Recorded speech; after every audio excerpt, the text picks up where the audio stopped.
So without further ado, I'd like to welcome Ian MacDonald for the first time in many years to Sudbury. So welcome, Ian.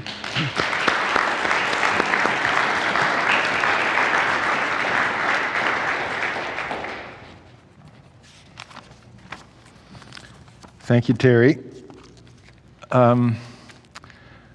I'd like to say first what an uplifting day I've had today. Terry showed me around the school and the plans for the building and the genesis of the whole thing and the impact it's having and the level of engagement with the city of Sudbury. And I find that so exciting. It's a wonderful thing. Congratulations, Terry. That's a real accomplishment and a very exciting thing. I wanted to review, just to lay out the base for this talk. I watched other people talk. Terry asked me to explain how we do what we do and what we do in our firm. And that sounds like a really easy thing. You do the same thing every day for 35 years and you think you can just stand up and just reel off how you do it and how it works. And I watched the talks, Doug Cardinal and Etienne Gabory, and noticed the struggle they seem to have in describing their work. And that's one of the things that you find, is that it's not easy to explain what you do, because a lot of what you do is coming from a place that is intuitive or from deep inside of you, and it's not something that you can just describe in literal terms. I remember, as if yesterday, my first day at architecture school in Waterloo, which was in 1972, and I remember being presented by the series of initial lectures, which were largely, abstract, vague, contradictory in some cases, and just stuff I didn't understand. And I found that unnerving. It was unsettling. Now, it may have been the 70s. It may have been my own inability to comprehend what was being talked about. I think it was also a function of the difficulty that the presenters had in describing what they were doing and why they were doing it and how they were doing it. That's a difficult piece of territory to find yourself in. What I wanted to do today was to walk through our work and show the students, hoping that in some way this may have some value to you or some useful application that would ease your path at the beginning of your academic career in architecture by offering a window of opportunity that is really simple. Things that we do are, I think of them as normal. I think of them as what everyone does, and I think it is what everyone does in one way or another, but it's a matter of finding an entry point in the learning process. It can be elusive, but it's what you want to do. It gives you a chance to respond to your own inclinations, which is something you have to do. You have to listen to your own instruments. You have to do that, but you need to do it with a way that is articulate and that works with, in the field of architecture. Doug Cardinal made a comment about if it isn't an organic shape, it isn't architecture, and cities and boxes are bad. And I took exception to that because I've spent 35 years trying to develop the design of a good box. That's basically my life. And I think it's an interesting point to make because in a school of architecture, good schools of architecture as this one is, will entertain a diverse range of opinion about what things should be and how they should be done. And it's something that you should be able to talk about, and the learning opportunities through discussing these things are vast, and so it's kind of exciting to be involved in that. My sense is that good work is often the product of a series of, not lightning bolt striking you in the side of the head saying, oh, a crystal, maybe this building should be a crystal. Rather than that, it should be a product of a series of small, important, incremental steps where you make decisions toward understanding what this project is that you're building and how to do it. Now, I'd like to demonstrate this by walking you through the kinds of things we do in our firm, and we'll get right to that. The things that we start with are very ordinary, observable, and accessible things. They're not abstract concepts or notions, they're just really simple things. We talk about these things with our clients because we need to bring the clients on board. A lot of the work involved in house building on sites is to get the clients to trust you, to when they come to that point in the project, which happens quite early on, where they don't know what the hell's going on, what they're going to get in the end of it, and yet they're making a significant commitment in hiring you to give them the house that's going to be interpreted onto their property. They need to be able to take a leap of faith and let you go with it. And if they don't understand, the more they understand, the better chances you will have of doing a good project. So that's an important thing to know as well. So this is our team. Currently, that's our whole office. It's me on the left, the old guy, and then three wonderful young guys, Kevin, James beside me, Patrick Liu beside him, and then Sam Laffin on the far end. These guys all make a commitment when they're there, as have others who've been with us previously. We work as a team. That's really important. We try to keep ego out of it. We identify the idea of a project, and everyone works on doing research and exercises to find out, to search for what is the right answer. So it's a pleasure and a real honor to be able to work with good people, and that's something you need to do as an architect. You need to work as a team. I am going to put on a...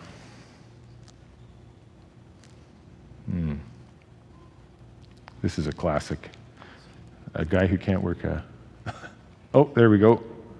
Now, this may be a little dry for just a sec, but I wanted to put it on a slide.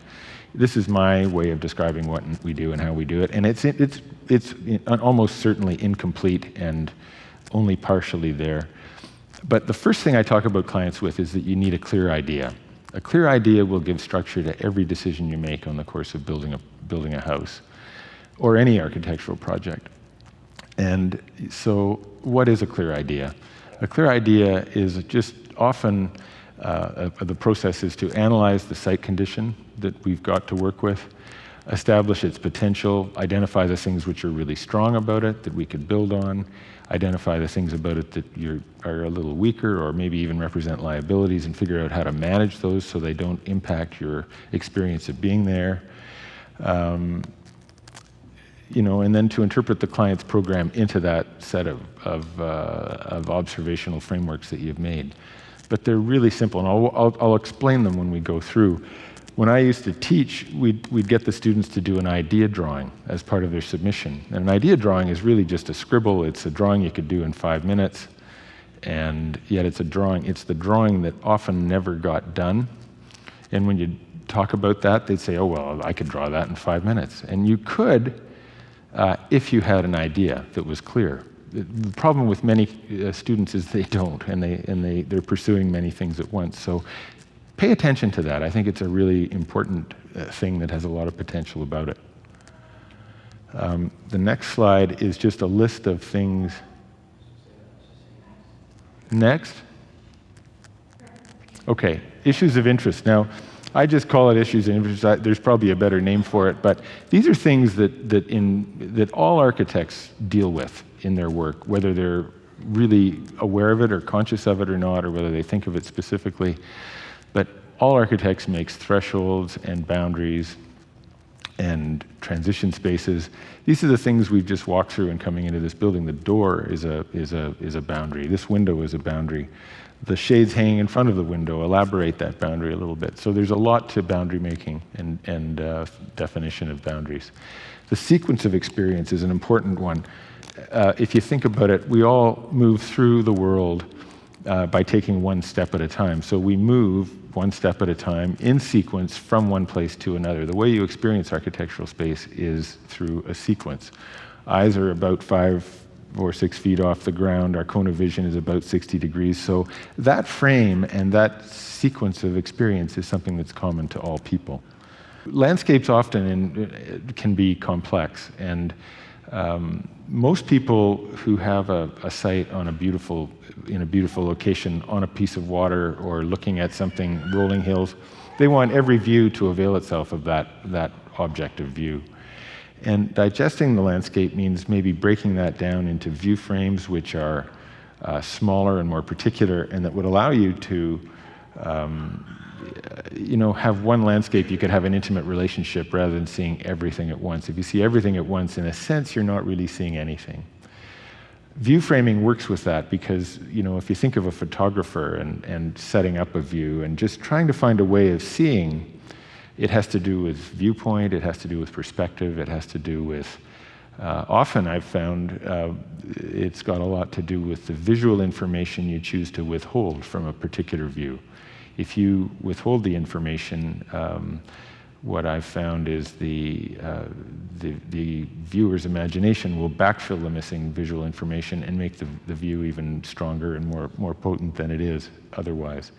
Placemaking has to do with achieving all of these things and locating yourself in a place. And I know that's a set of words that have been used a lot in this program, but it's really the ultimate objective of all the other points, is to find a way of making a place that when you've been there, you have a memory of it.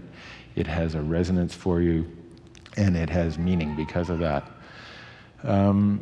Complementary spaces to account for a range of activity and mood. In houses, and it's true in all types of building, but in houses in particular, if you're on a prominent site that has a prominent view, it's usually very open. And one of the consequences of a big view is exposure to big weather. You get winds, you get lashed with thunderstorms and so on. So a complementary space is one which might be tucked into, more enclosed, and would broaden the range of the seasons that you can occupy the outside. Legibility of old versus new components, and just legibility, period. It's nice when you read. We all walk through the world every day, the physical world. We make our way across streets, into buildings, knowing where the front door is. You want the building to look like what it is, I think. I think it should look like it is built in the time that it's built in, so that when you are reading that text as you move through it, it's telling you a true story, not a fabricated story. And craft of assembly, that's the last one. I think understanding how things are made, how each participant in the making a building does what he does, what the limits of that craft may be with respect to tolerance and things. Knowledge of that allows you to articulate all these other points. You realize them through the assembly of elements, which is the vocabulary of architectural work. So here, two simple window projects. I just show you. These are just small, but examples of how you design a window. Because when you talk to many clients, they think getting a window is picking a size, going to Home Depot and buying it. This is one project for an exterior view and an interior view in the Annex neighborhood in Toronto. That's an area where houses are long and narrow, have light only at each end. And so when you have a garden, you want to have as much visual connection to that garden as you possibly can. In this case, it's a window set that's 22 feet wide and about 11 feet high. At the same time, that may be the perfect kind of opening in relationship to a garden in the summertime, but in the winter weather, that may feel overexposed. You may feel cold. It may feel it's not sufficiently contained. So there's a balancing act in there. In this case, there's a rich mahogany canopy over the dining table, so you have a human-scaled element that gives containment. But if you look at the rafters on the photograph on the left, I've got a little device here. Up here, these rafters run from inside to outside. And you'll notice that the window in this opening, its boundary registration has been diminished because the window happens up behind the beam that's going across the opening, this beam here. Now, that's a small-scale, detailed version of what Mies van der Rohe used to call the mystery of the L-shaped room. Those were bungalow plans he did in the 50s, and his thesis was that if the room was L-shaped and you couldn't see the point of its actual conclusion, your imagination would backfill that missing visual information and allow you to believe that it was bigger than it actually is. In this case, what it allows is the sense of extension of those rafters and the sense of connectedness between inside and out to be more significant than they otherwise are. This is a photograph from inside where you can see the rafters. You do see the glazing bar just here, but the rest of it is up behind. And so it's a small point, but it's a point about how you consciously manipulate the elements that make up the wall to the garden in order to achieve a particular result. This is another house in Toronto in the beaches. It's a house from which there's a park to the south. It's viewing to the south across a park to the waterfront where the waves are rolling in. The bay window, there was an original Victorian brick house behind, and we made a modern addition to it. The bay window here handles the window and so on in a fairly conventional way. We have blinds that come up from the bottom, so you can have a view of the sky and the trees and the water and still have privacy as you sit in the window seat. The screen around it here is a piece that is, I guess I don't need to point to it. I can't do it very effectively, but it's a screen that serves as a guard. It serves as a way of shading the rest of the window, which is this is all glass in behind here because the client wanted the whole house open to the water. And so when you understand that, you kind of get it. There's a modern composition as a veil to the heritage one behind, so the legibility is good. The window below is manageable in terms of achieving privacy. But you'll notice the sidewalk on this site is right here. And the beaches is very busy in the summer, so that if you open this up, people often have think they have to pick. I want it open so I've got the view, but I don't want to be exposed like I'm in a fishbowl. So when you look at this from the street, if you're down on the sidewalk looking up, what you see is this. So these blades, which give you shade, also provide privacy when you're on the street level and you don't get to see in. So the people inside can see out there at a higher level. They're looking straight through. And this is the way design works. It's a place-based thing. It's based on the particular circumstances that window finds itself in, the challenge of it, and so, I mean, that's pretty obvious. This is the Boulevard Club in Toronto down on the waterfront. This was a club that was dying about 8 or 9 years ago. And they had to embrace the idea of it becoming a family-based club. It was a kind of stinky old tennis and yachting club it was a boys' club, more or less. And they were saying such things as well. We don't mind becoming a family club. We just don't want those damn kids running around all over the place.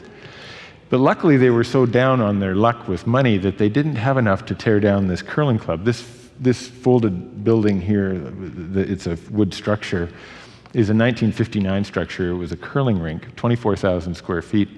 And they wanted to tear it down because to them it was an alien structure. It looked horrible. It was just not a club. What they thought of as a club was the red tiled roof building to the right. So luckily their budget wouldn't allow, whoops, wrong device. From inside the club, that's what the curling rink looked like. It was a dowdy thing. But I put this in here because in this case, the shell of this building was actually a part of the site condition that we inherited. So if you look at this, we've got this roof. All we did was power wash it. We opened it up to views to the water, and we had this really beautiful thing that you couldn't afford to build. They couldn't afford to build any enclosure for the size with the money they had. And then eventually we got an Olympic-sized pool in there. We redid the terrace outside. But it's just a matter of creatively reusing existing things and then making legible what is new and what is existing. This is in the center part of the building, looking out to the lake, cafe, and so on.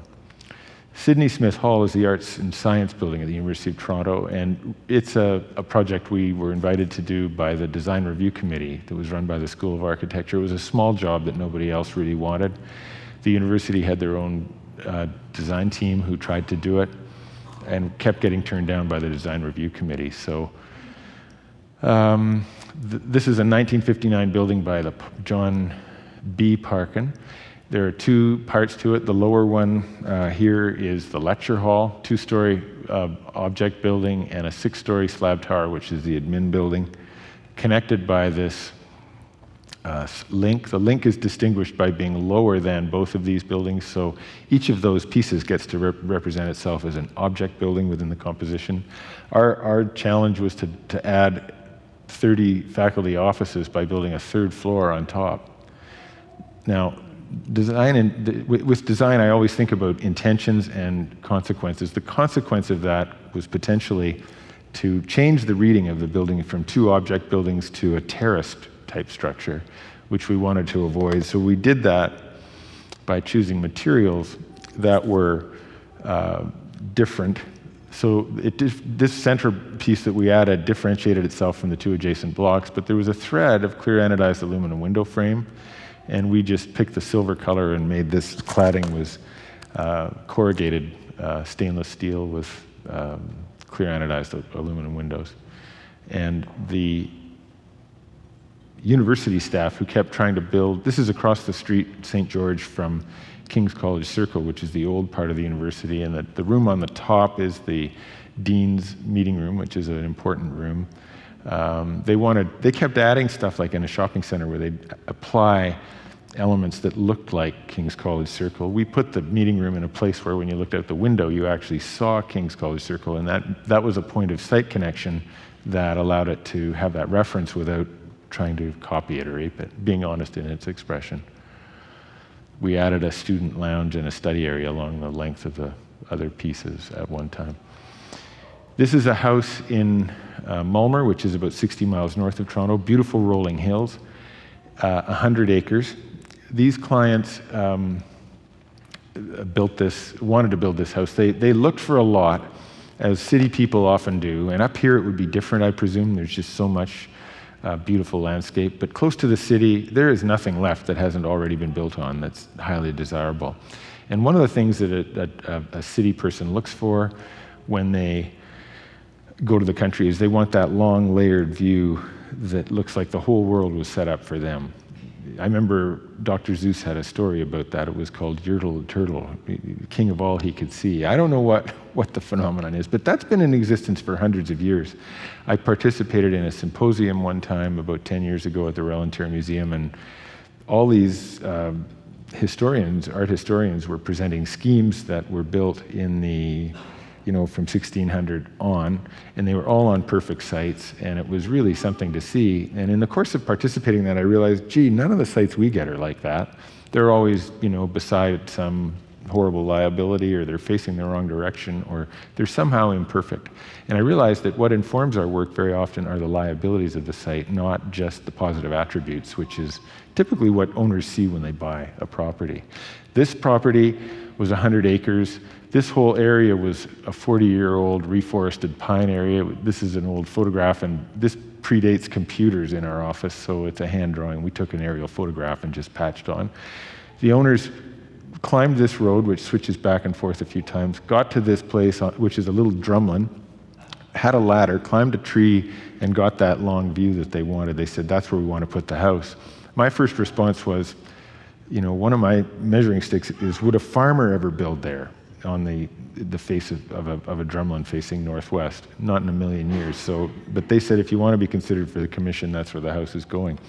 The other crisis this presented was that the house was looking off this north-northeast view across a landscape.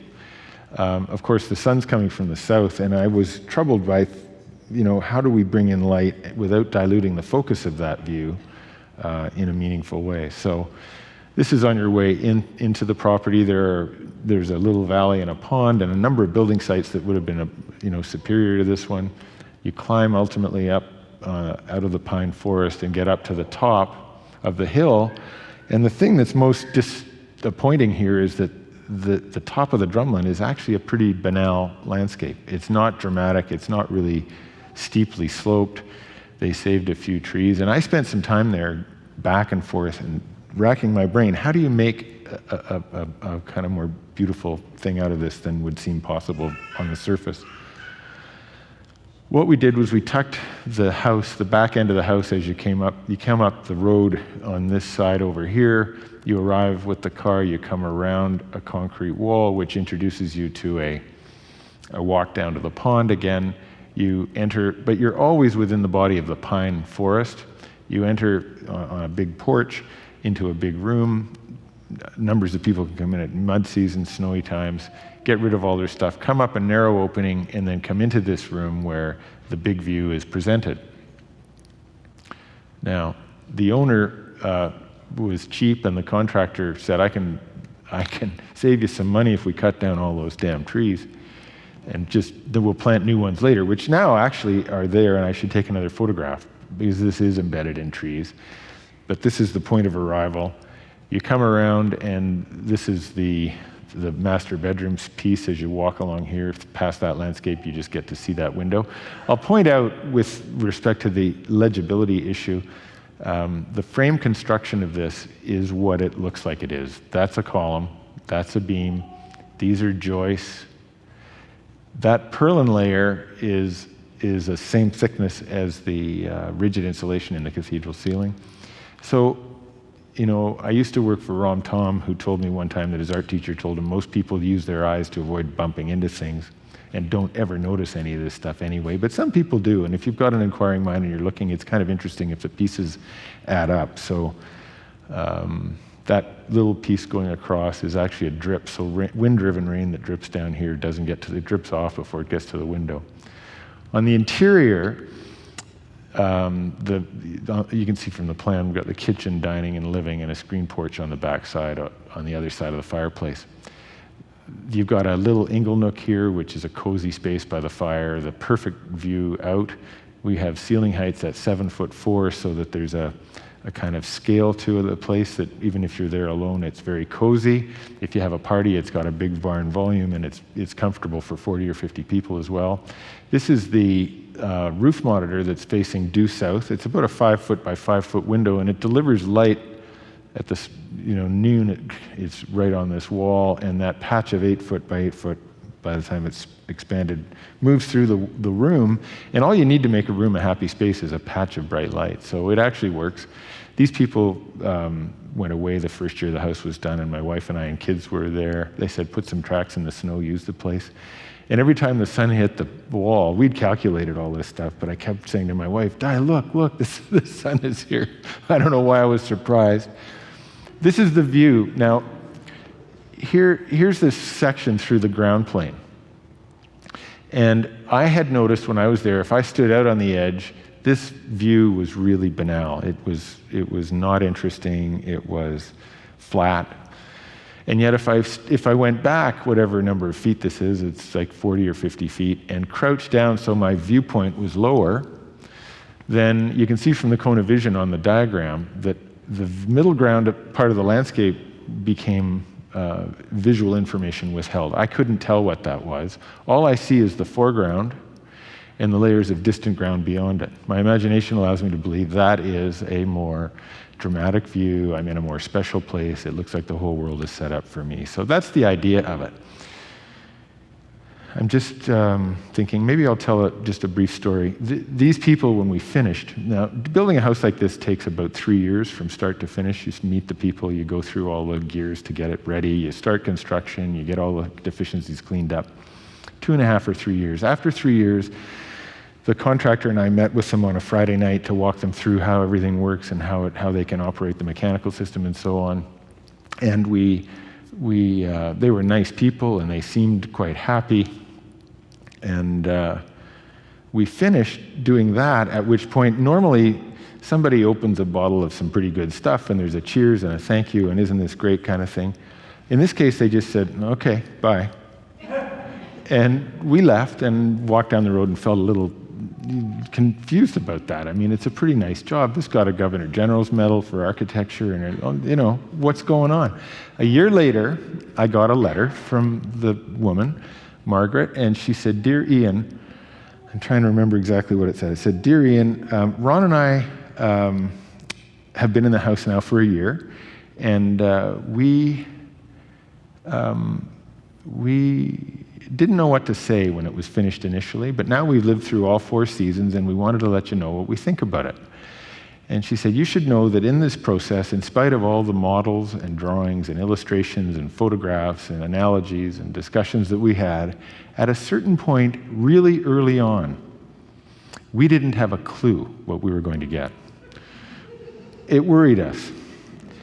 And we decided to take a leap of faith. We feel rewarded for it every time we cross the threshold. It's the nicest letter a person could write. What I really love about it isn't the compliment as much as the consciousness.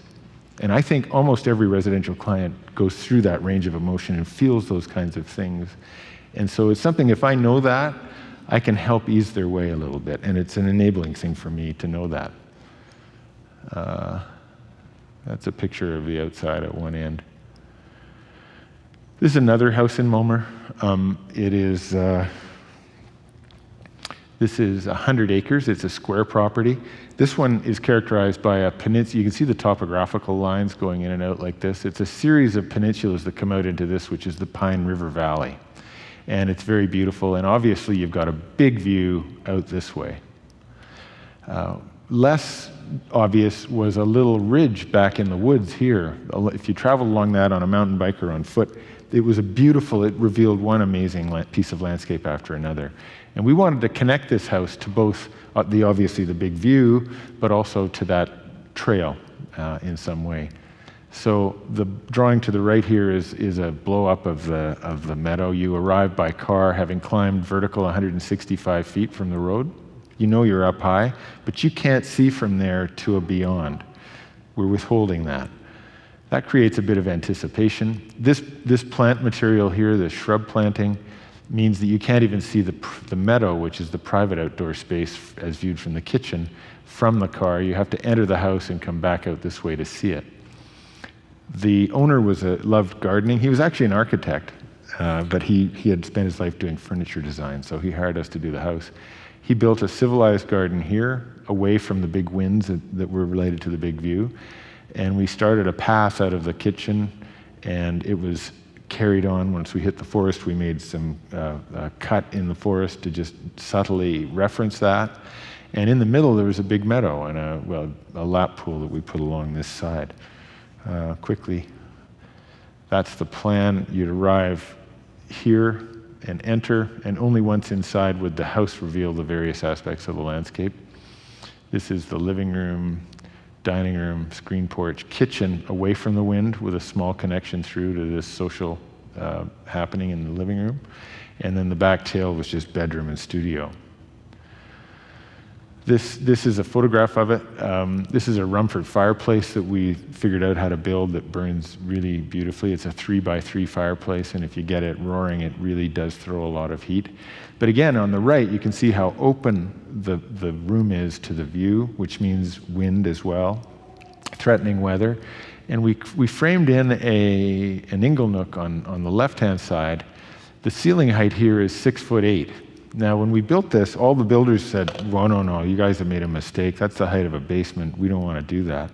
But by compressing the height of that soffit, it gave us enough containment to the sitting here, along with being in the middle of the books and the shelves, that even when the weather's really rocking out there, you've got a sense of protection and containment that qualifies the place.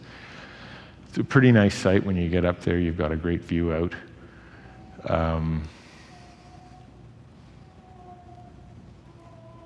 Next, please. Oh, there we go. This is looking to the northwest, so there's views from everywhere. That's a winter view, as looking from the kitchen out to the seating area. You can see how different it is when the leaves are off the trees. That's the great thing about Canadian weather, is you've got to design something that will work for both. This guy got a little overzealous with the tree planting and the referencing of this line, overstating it a little bit, but it's his house. And here's a pool which was looking to another landscape opportunity off to the side. I just threw that in so you could see it. Here is a property in Erin, which is about 40 minutes out of town, 45 minutes, and it's in the country, but it's only 10 acres. 10 acres is a different thing than 100 acres. It's harder to get away from everything else if you're only on 10 acres. This property had 2 approved sites, one here, we'd have a driveway in to here. The other had an approved site here. When I started, I said, if you are up, there's a hill going up toward that side of the property. If you get up there, you can see over this road to this landscape. And we were only a few kilometers north of subdivision development happening to the south. And if ever from your big, your country oasis, you looked out and saw a subdivision, it would kind of deflate the whole point of the thing and ruin it. So I advocated that they build the house down in the tree line along the road. Now, coming from Toronto to a country oasis and building the house on the road with the gravel trucks rumbling by, and the township saying, doesn't matter how many times you complain, we're not putting calcium chloride on the road to keep the dust down more than once a year. And the Committee of Adjustment farmer saying, oh, you got 2 beautiful dry building sites here, and here you're building the house on the wettest, lowest piece of ground. These are all things that, so the owners are looking at me like deer in the headlights going, what do we do? I said, we can handle all those other things technically, but that's where this house should be, and then your view will be defended, because when you look out, this photograph is from up the hill, and you can see that the concession road goes across there. So you're looking across to that. If that changes, it's part of your world, as opposed to if the house is along here and looking onto your own property, the topography of the floor of the meadow goes up enough to offer sufficient containment that you're within a world of your own, even though it's only a 5-acre meadow. We started doing these sections. Andrew Gruft had a show out in BC called Substance Over Spectacle. He did a book on it. And he said, I don't want to just see plans and all the old crap you hang on the wall. I want something fresh. And I left it till the last minute. And then I started doing some sectional drawings of various projects and found that intuitively we had made these relationships work on a consistent basis. In this case, the road is here, the house is here. You had the foreground view, you had the middle ground view, the property line was here, you had no distant ground view. That's just an interesting way of understanding your relationship to the site as you see the site from the house. This is an idea drawing on the right. That's just kind of a scribble that it is. This white stuff is showing where the trees are. The less dark shading is showing where you get containment from the ground plane rising up around that side. And the house is pulled out, and it shows blank walls, or essentially blank walls, on the 2 sides where you're close to the property line, and wide open on the other sides. Now you show that to someone, and they go, wow, that's great, that'll be great. And they bought into it, in spite of the farmer and the township road guy. But then they start thinking, and they think, okay, well, we've got big windows facing east, but we kind of like western sun. So I said, well, windows do different things. They let in light, they let out view, and they let in air. So we could have a transom here, so you didn't see out to the west, but you got light from the west, and then your view was still principally to the east. So we solved that problem. Another problem was budget. And I went back to, we had a developer friend come for dinner at the first house in Mulmer. I'm sorry, I should have told this story then, but he commented, and being a developer, all I could think of was making a buck, and how do we make this thing cheaper so we can do better and make more profit? And his name was Paul Oberman, and he said, I got an idea for you, Ian. Anyone's memory of being here would be the memory of this one room that has the kitchen, living, and dining area in it. You could nail an Atco trailer on the back for bedrooms and save a whole bunch of money on the construction of, keeping light detail running through it.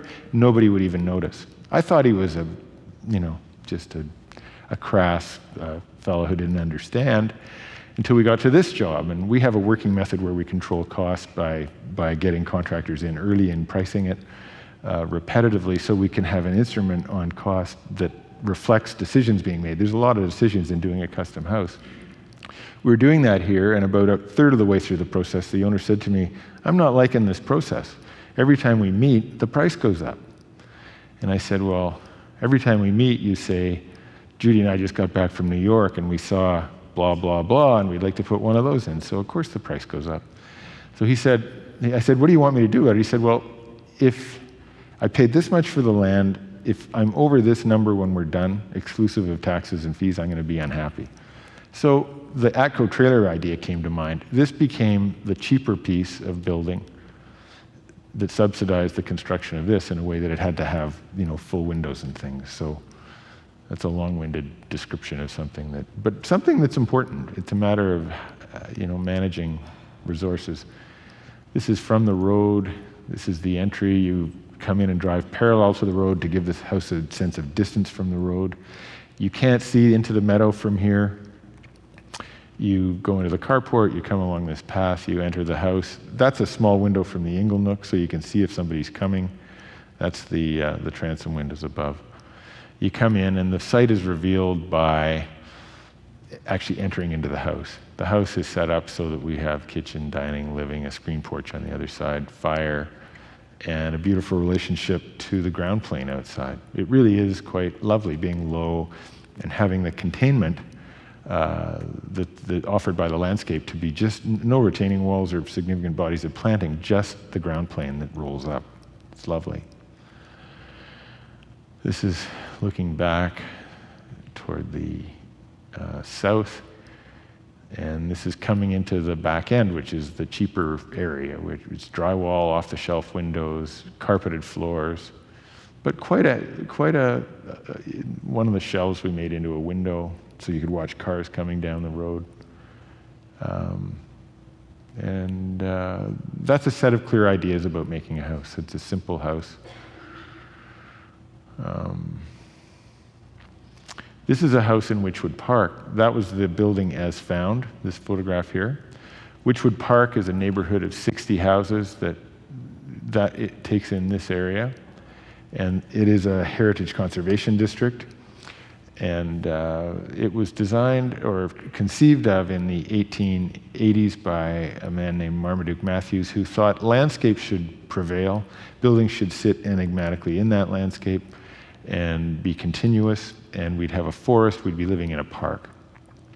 That was all fine until the owners of the big, important house, that was Marmaduke Matthews' house, this one behind, where you see the twin Victorian gables. The people who owned it in 1951 sold it to a developer who built this. They were subsidizing their retirement. They severed the corner off their lot, and it's a triangular lot that just goes down like this and then down out like that. So there's no land related to this house, and it looked like a suburban bungalow because that's what it was, a spec builder bungalow. It only had space on the main floor, 1,100 square feet, and we needed to get more space than that. These are shots of the two houses going to the south, and they show a typical relationship of building to landscape where there are layers of planting and you just see the houses kind of as a background element. This one had a naked, lawn as a foreground, and then this house just emerging out of it. Making the house bigger was problematic because the neighbors didn't want to see change, and this is actually where I live, so we wanted to fit into the neighborhood. We didn't realize how impossible that was at the time. So I decided we would work within the envelope of the 1,100 square foot bungalow, and the idea was that we would cut the ground plane and make light wells into the space, and then use the basement as our living area. So the basement of the house had the principal rooms in it, and we built a floor and a half below that as it moved down the hill. This was interesting because we did a model so people could see that the new project wasn't going to change the presence or the view of their important houses. We have a piece out front which is a garage structure, but it's a planted roof, and you see right across that to the house next door. When you're going into the ground, the thing you want to offset is the thing I was most worried about was the house feeling like it was a giant basement. You don't want it to feel too enclosed or damp or any of those negative things. So we made openings. There is an opening this is the north end of the house. It's the most buried in the ground. There's a 2-story space here that lets light in. All along here, there's a 2-story space in this hallway that lets light into the kitchen. The cars are out here, and you come in around along this cut in the ground. That's a retaining wall. So that you arrive at a private place to meet and greet and enter the house. And when you come in, the living room is related to a courtyard that's here, that mystery of the L-shaped room thing going on where if you're sitting back here, you can't see where this concludes. But it's a very heavily glazed house in the city, but it's sunk into the ground. So the boundary making elements of this window, say, are working in concert with the edge of the garage to create the containment of the room that's there. So I'll show you some pictures. Again, we did sectional analytic drawings, but that's the room with the flat roof. It was the old garage was here. We moved and put a new garage out here. The boundary made by this window is very small. It's just minimal at the sill and the top. The space of that room includes the room and the courtyard. The courtyard is edged by the garage structure, which has a planted roof. When you're in here, you see over the roof, and you see over the publicly occupied domain. That's the road. People walking up and down the road, people driving up and down the road. You don't see them from inside the house, but you do see, you've got a great open relationship to the court, and you get to see the trees in the ravine beyond. I'll just leave it at that. These are the walls we built. We used 180 tons of sandstone. I found a guy who was crazy enough to take that on, but he did a beautiful job. It really, something made by hand. All these stones are bedded with very tight joints, and it was his first job, and everything went through that little guillotine to make these walls. I built a studio for myself down below, which now is my son's guitar room and beer drinking room and TV watching and game playing room, unfortunately. But this is what the building looks like now in the evening. This was going to be the door into my studio here, and the door into the house is up here. That's the little courtyard space between the house and the garage. That's the entry path. Now this is all grown up nicely, so it's really quite a lush garden. And it gives you a sense of distance. On a little triangular site, one of the things you would say is a liability of the site is that it's overexposed. You felt like you were on a stage. Now, there's a sequence of movement that involves going away from the street, coming up to the front door, entering the house, and it just feels natural. When you enter the house here and look down, you're looking down a narrow throat, the coat cupboard on the left, the kitchen wall on the right. Walking a few feet past that, you can see the connection to the courtyard. Sitting at the dining room table, the living and dining are in one room, but you can see that you've got the space of the living room just flowing right out to the courtyard. This is in downtown Toronto. This is Bathurst and Davenport, basically. So it's a 15-minute walk right to downtown. And we just have a very open house. So what was a liability, the neighbors not wanting to see the house get bigger, we submerged the house, overglazed it, and created containment through landscape elements. That's where landscape works in concert with buildings. And at one time, I remember 30 years ago, a landscape architect said to me, "Ian, your job ends at the glass, now I'm going to take over." Ever since then, on our contracts, a condition of engagement is we do the landscape. The landscape's such an important part. It creates the context for the work, and it's the first drawing we'd ever do on a job. Next. Next. Next. We can just go through these. There's a dining room table that slides out if more people come. I'll walk you over this way. Next. There's a hall space that runs along. So the ground level used to be up here, but because of that wall outside and the ramp going up to a big old oak tree, we've made it a normative height of 2'4". These windows are sandblasted so you can't see, the neighbor can't see in. It lets light in still. We've got elements of clear glass so you can see the sky and the trees. That's where we live basically. Here, the kitchen's right beside it. Has a fireplace, and it's got a winter landscape that's quite lovely, and the plant material is much more advanced now. This is from the landing looking back this way, both from inside and from outside. That's the ramp going up this way to this amazing tree. So it's a building that is really highly integrated with the landscape.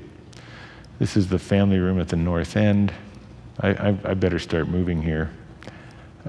This is a room which is a complement to the living room. Is a wonderful room in the nice part of the year where the weather's fine. In the winter, when it gets blustery and stuff, it's nicer to be in a more contained space like this with a focus, which is the fire rather than the outdoors. Next. Next. This is just looking downstairs. There's a passage here to get from the... we're using the window, the big window, as an amenity where if you look at from here, you can see this window open here. That's the window out of the bathtub opening to that. It's all connected, and that's that. This is a renovation project, so old and new. This was a beautiful old house that had lovely principal rooms, but it had, when you came in the front door, you couldn't see the garden. When you're in the dining room, you couldn't see through to the garden. When you're in the kitchen, which is here, you couldn't see through to the garden. It was very circumstantial at the back, as many houses used to be. And yet they had this garden they'd been working on for 20 years, and it's a beautiful garden. 2 artists live here.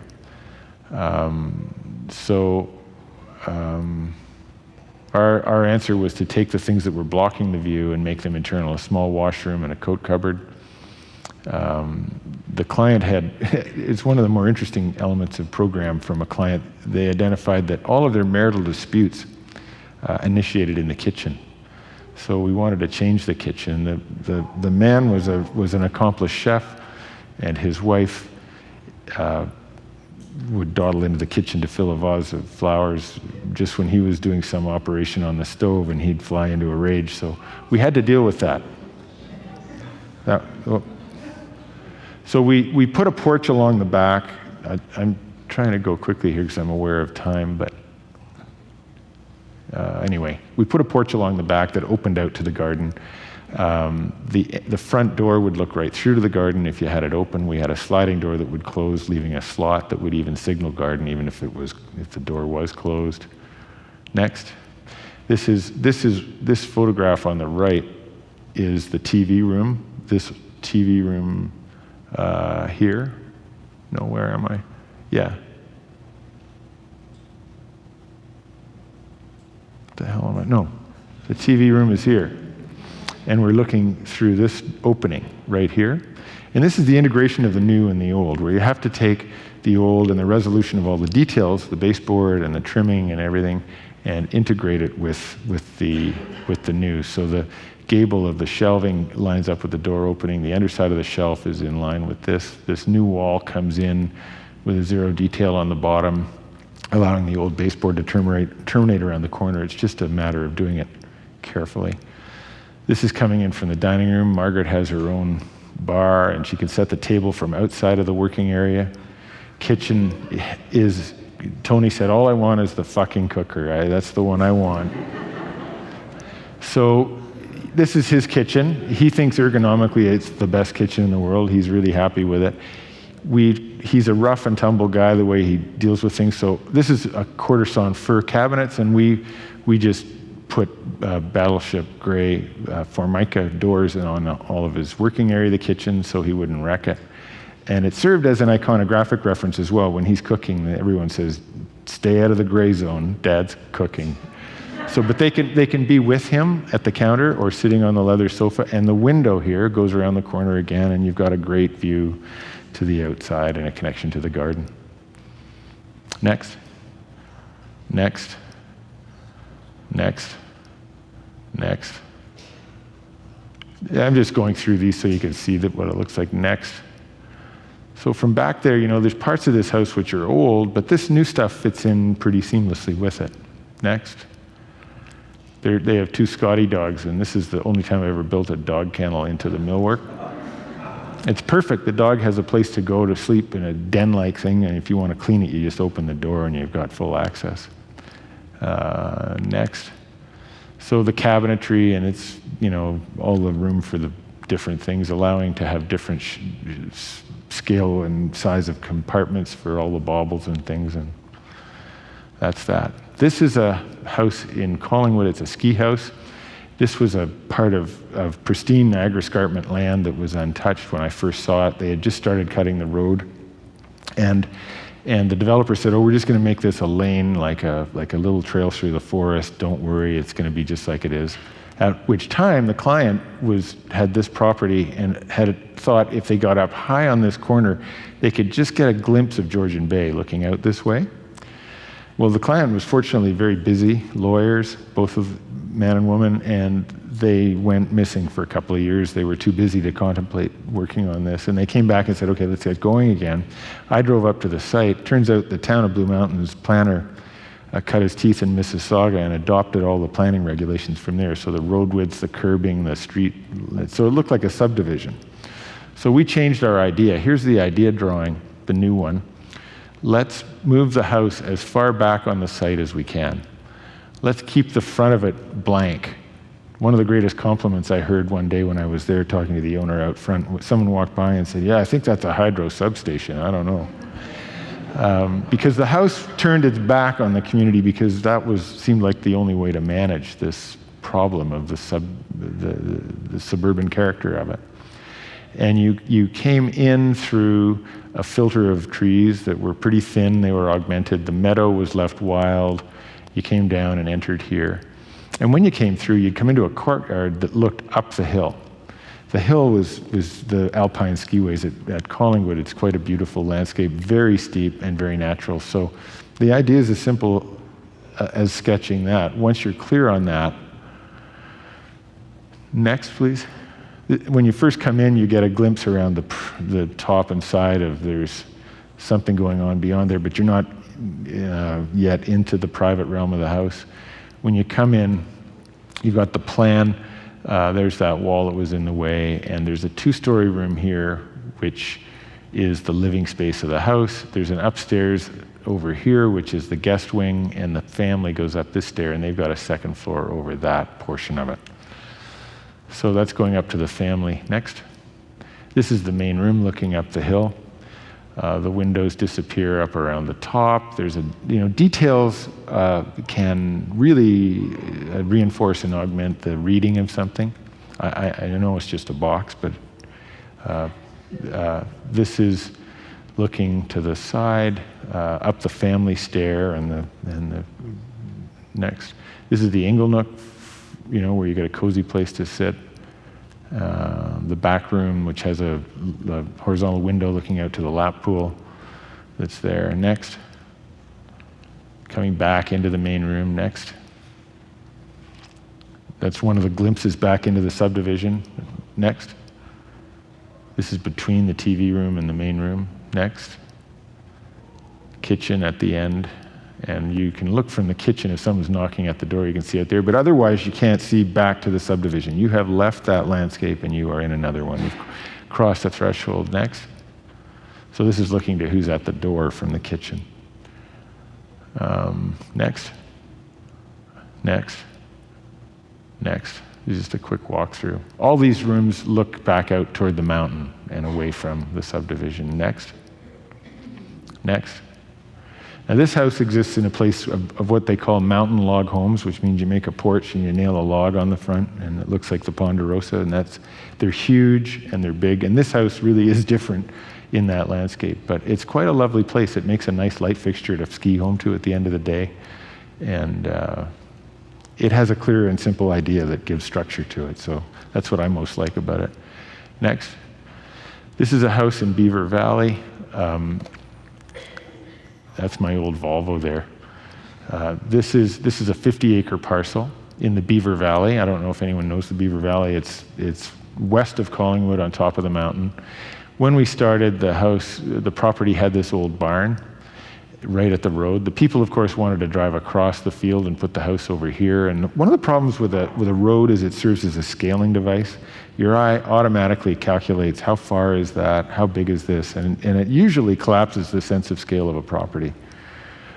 We convinced them, back one, to build around the barn right off the end of this dead-end road with 2 building pieces, a sleeping wing and a living wing, both flat roofed, both with green roofs on them that was planted in the same grass as the meadow. The only civilized landscape would be the courtyard contained by these 3 pieces. And they have 5 kids, so the barn became a giant playhouse for them. Next. This is from our point of arrival. The house blocks your view of a view across the valley, which is the big view.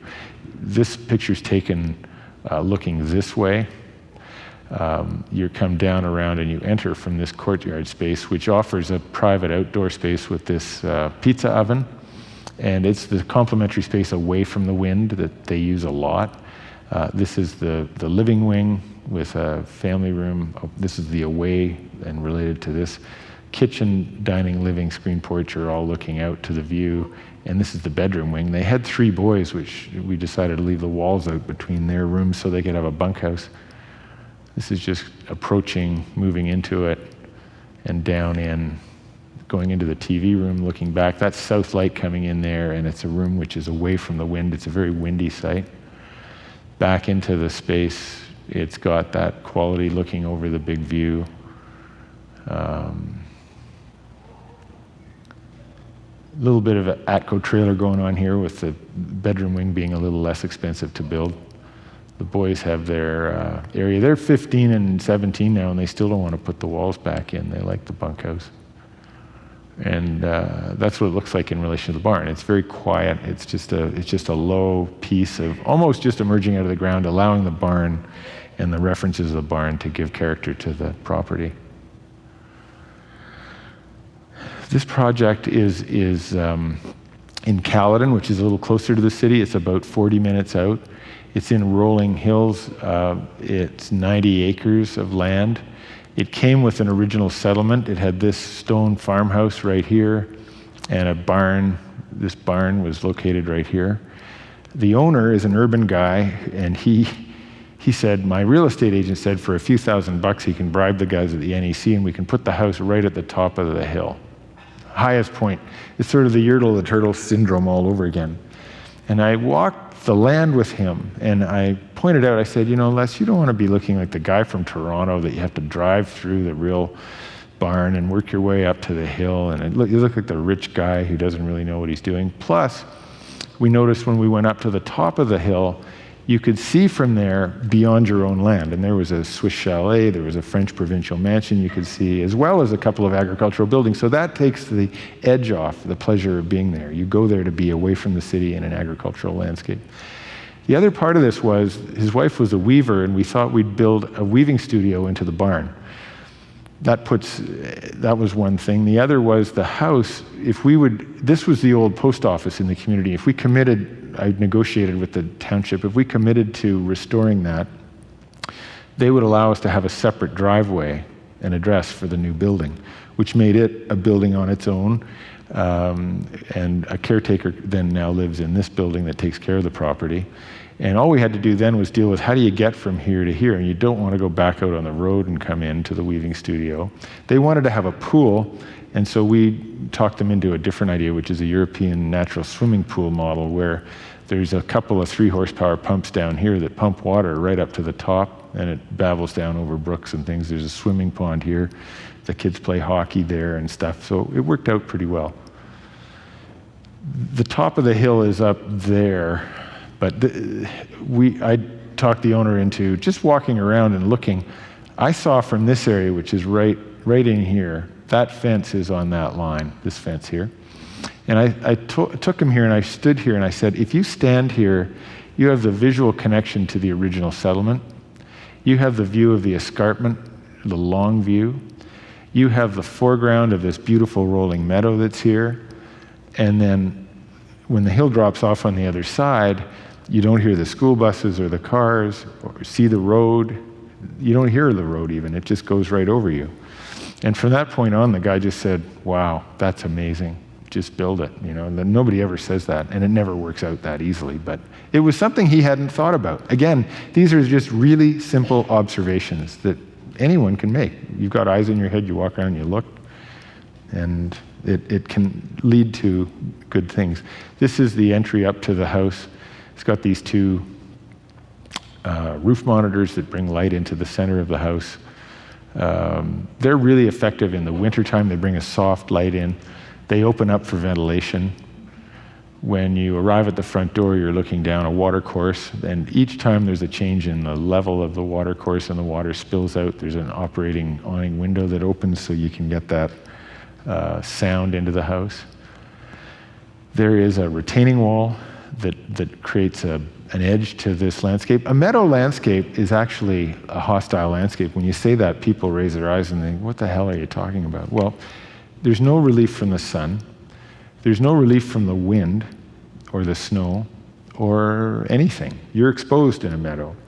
So we tried to create, in relation to the edges of the house, a kind of landscape zone immediately outside. We wanted to be in the meadow. We didn't want to distance ourselves by making a civilized place between the interior of the house, but we wanted to use, in concert, the window boundary making element and the edge of this retaining wall, and which contains the water course, together to make the boundary between inside and out. We've got a healthy overhang on top.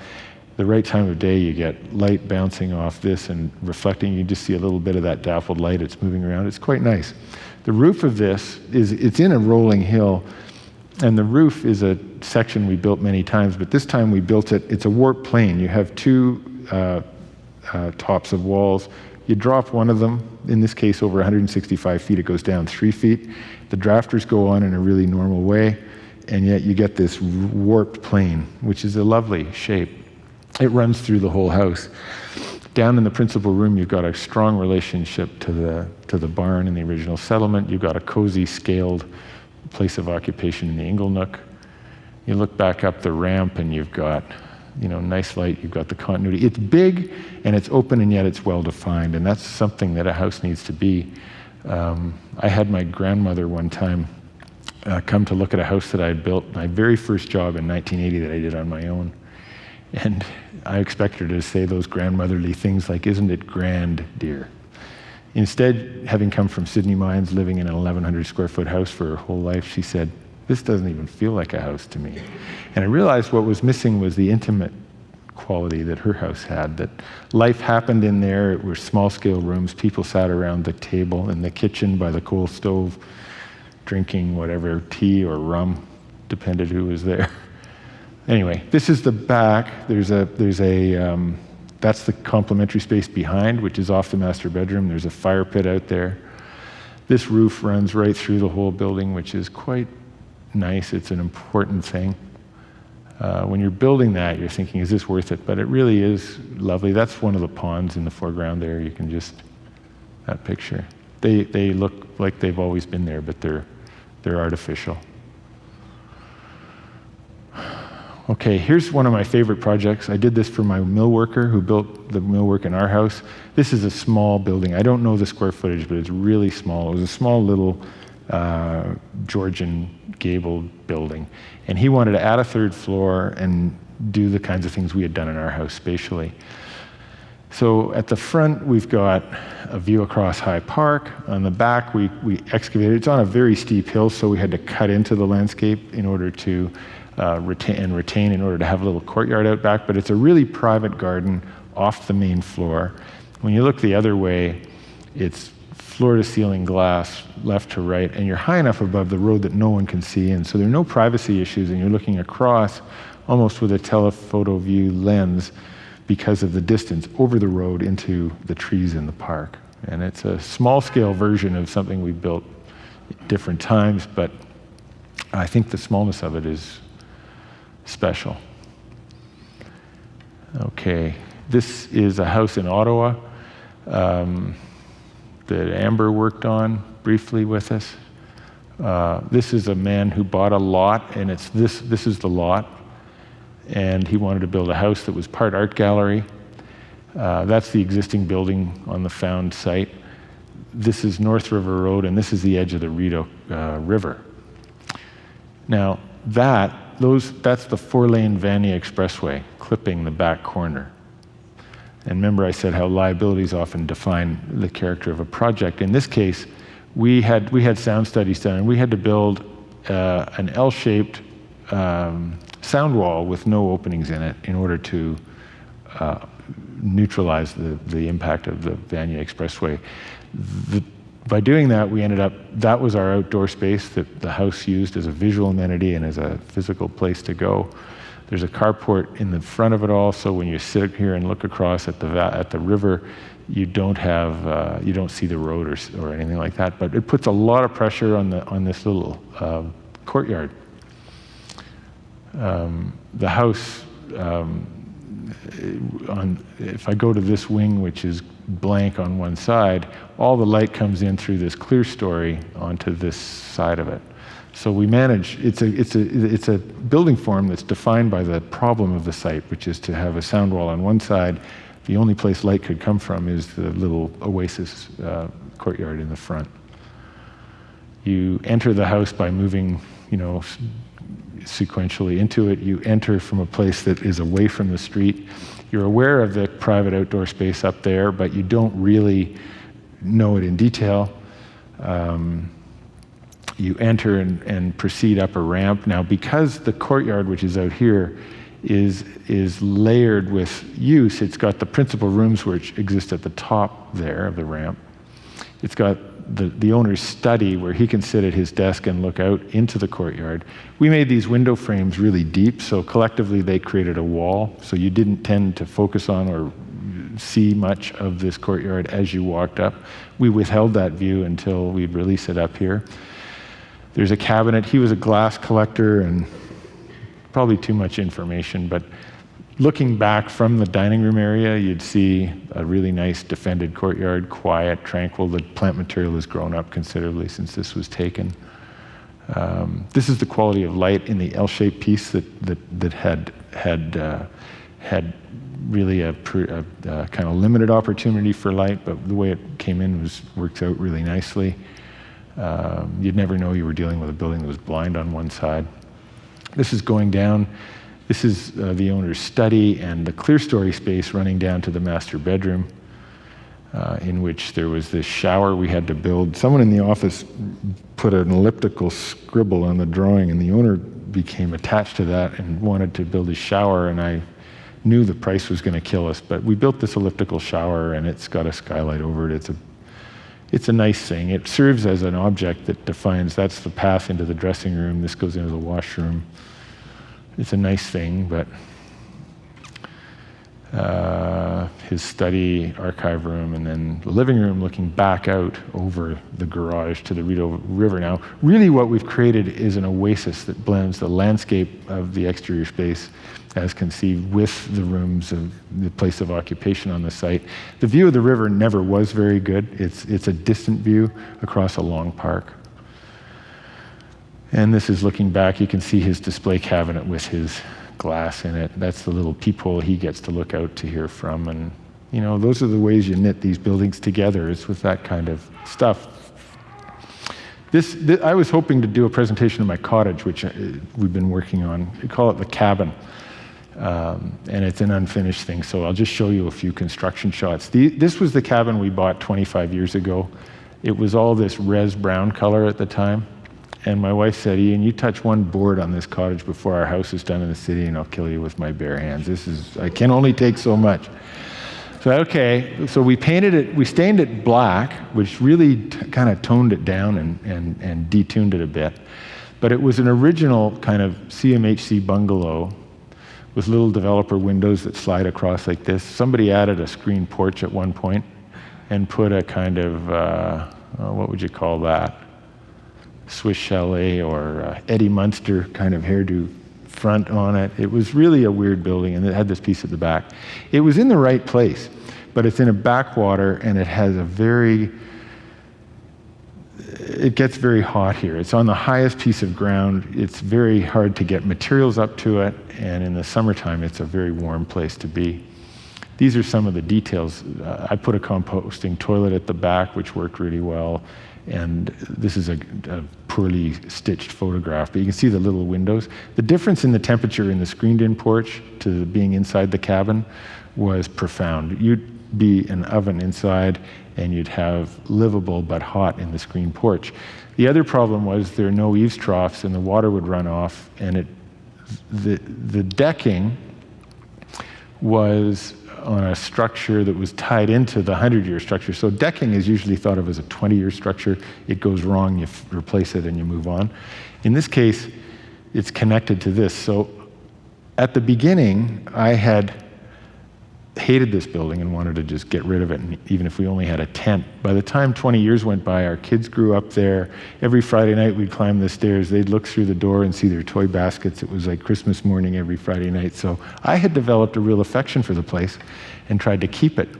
That's one of the things buildings do to people. You live in them, they're layered with your own experience, and then they have meaning that is outside of what anyone else would see.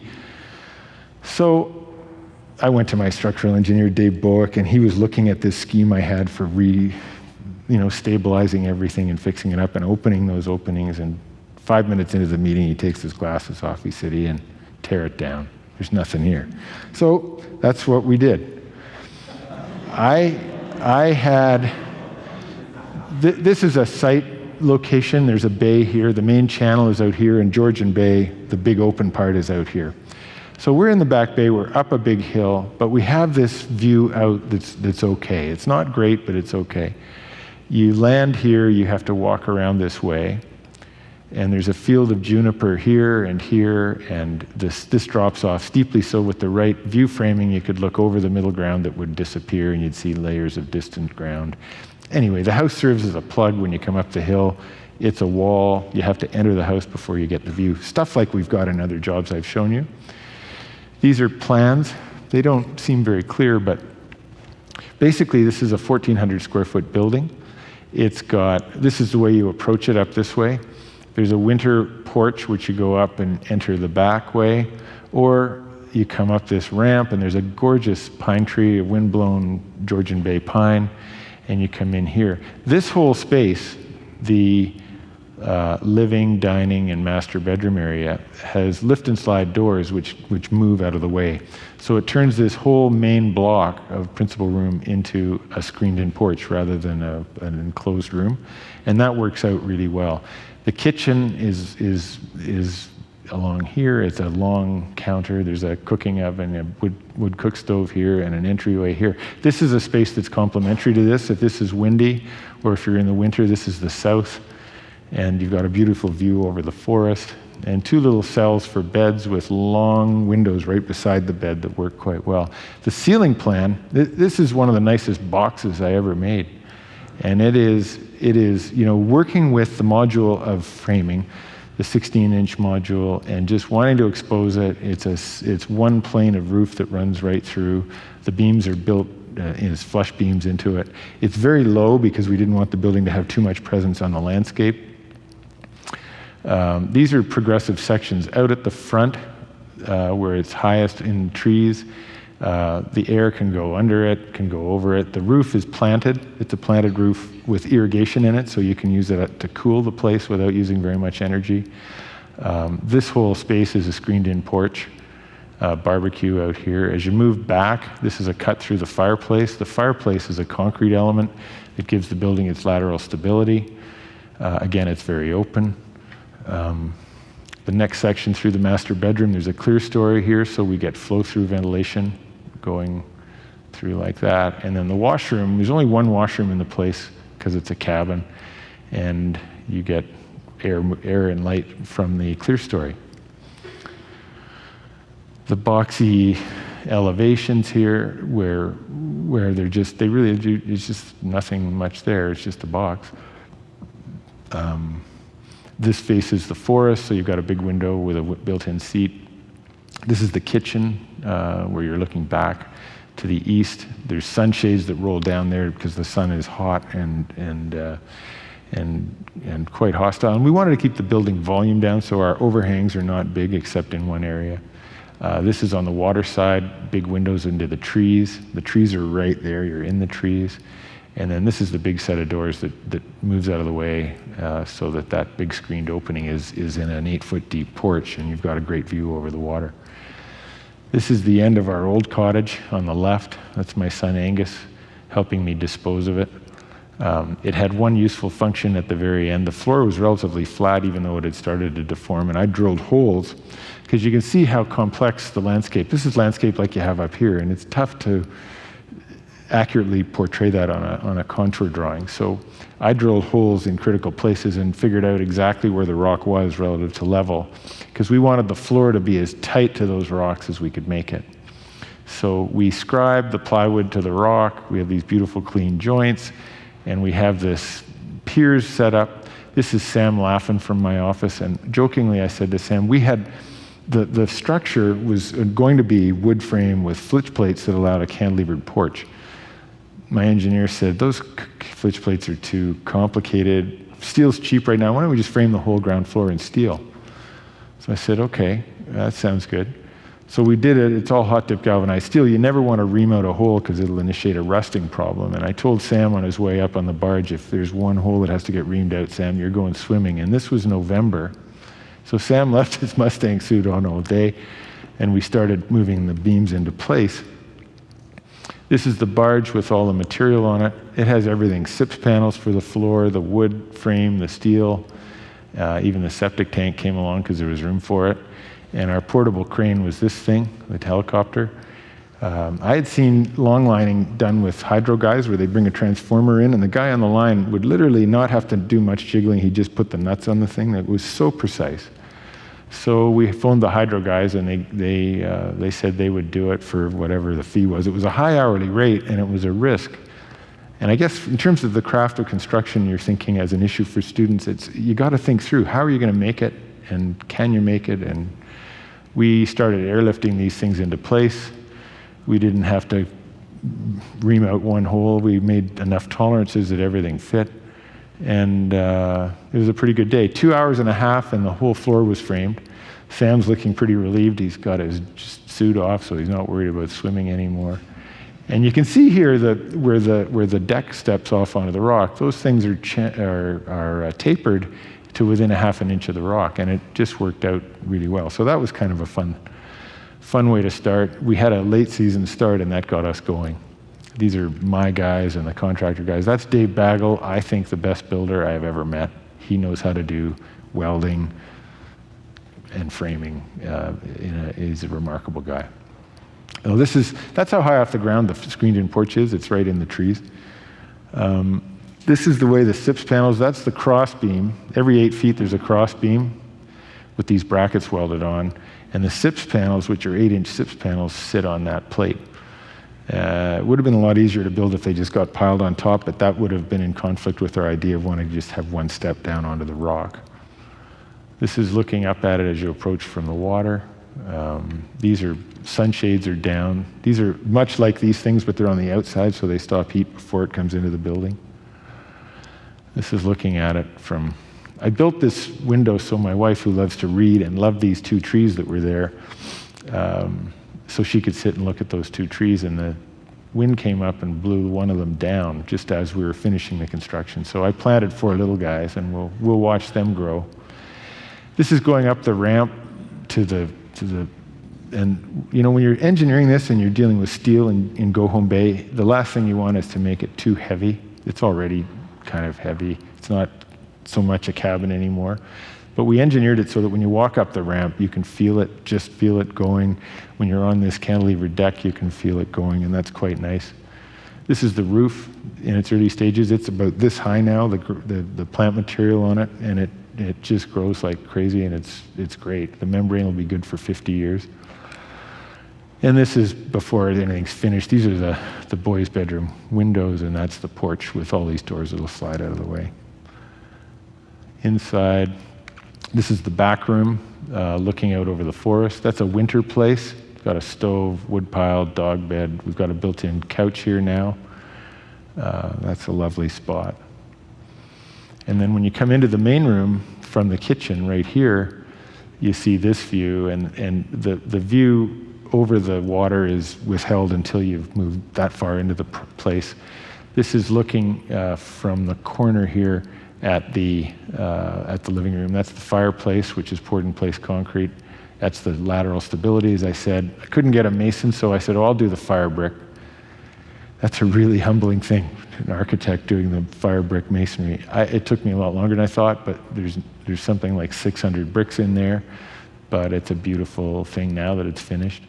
And this is looking back from this outside corner, just back in there. It's got nice light. These are just construction shots, so they're not great. This list is probably not even worth reading. I just wanted to remember some of the things that I had thought to tell you, which is get in touch with your intuition. It's important. It's the only thing you've really got going for you. But inform it with accurate observations. Accurate observations of even the most basic things can be so valuable. You know, think about blah, blah, blah. That's that. Now, I got a couple other pictures here. These are ice huts, and I found out from Terry today, I didn't know this, but you're doing an ice hut project at some point, at the end of this term or something, I think. These photographs were taken by a photographer friend of mine named Richard Johnson, and he just saw some ice huts one day when he was driving along, and he thought he'd start taking photographs of them. And he took some pictures, and he was preoccupied. He knew about as much about ice fishing as Terry Galvin knows about snowmobiling, which is pretty close to zero, right, Terry?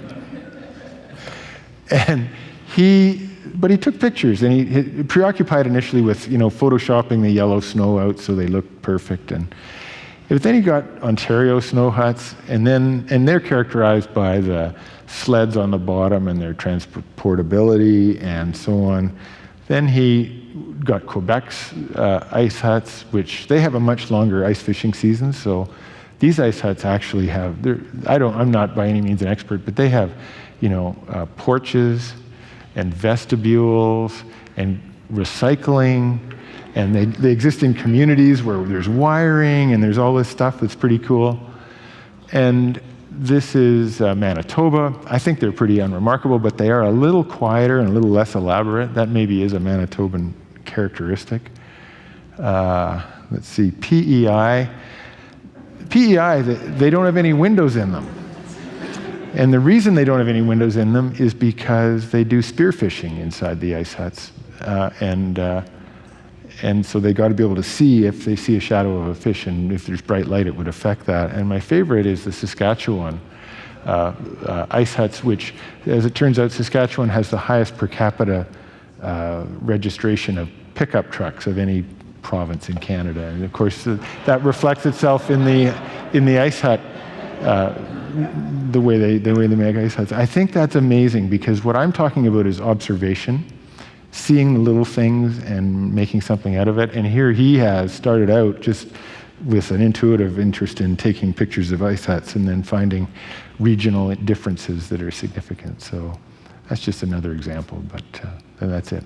If there are any questions, I'd be glad to respond.